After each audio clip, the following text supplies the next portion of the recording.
Ranum Nepajo tanda mulia Menaju Aceh memacam. Siapa yang tidak kenal dengan sirih? Makanan khas Aceh ini selain diyakini bermanfaat bagi kesehatan, sirih biasanya juga digunakan untuk berbagai kegiatan adat di dalam masyarakat Aceh.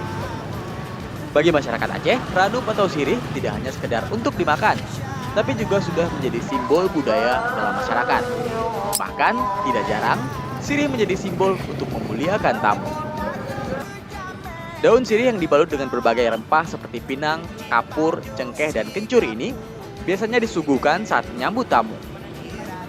Di Jalan Tengkuci Pantikulu, Banda Aceh ini terdapat sederetan para penjual sirih. Di sini, para penjual sirih telah membuka usahanya sejak turun-temurun. Lokasi yang tidak jauh dari Masjid Raya Baitur Rahman ini, Anda dapat membeli berbagai jenis sirih. Ada dua jenis sirih yang ditawarkan, sirih manis dan sirih tawar. Sirih manis berisi campuran pinang yang telah ditumbuk, dicampur sedikit gula yang telah dimasak dan dibaluti dengan daun sirih. Sedangkan sirih tawar hanya berisi pinang, kapur, cengkeh, dan kencur. Dengan merogoh kocek Rp1.000, Anda sudah dapat menikmati 3 olah sirih. Nur Habibah, salah seorang penjual sirih, mengaku sirih memiliki sejumlah manfaat dan khasiat. Sirih ini sangat ampuh dalam hal pengusiran bau badan, bau mulut tak sedap, menghilangkan gatal-gatal di badan, dan sebagainya. Sirih juga dipercaya menguatkan gigi dan mencegah diabetes bila dicampur dengan pinang muda.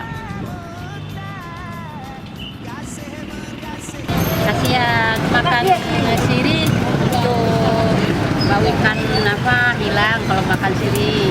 Kadang bau keringat hilang. Untuk menyegarkan badan, ada gatal-gatal, kadang hilang. Di Aceh, sirih banyak muncul dalam acara-acara adat.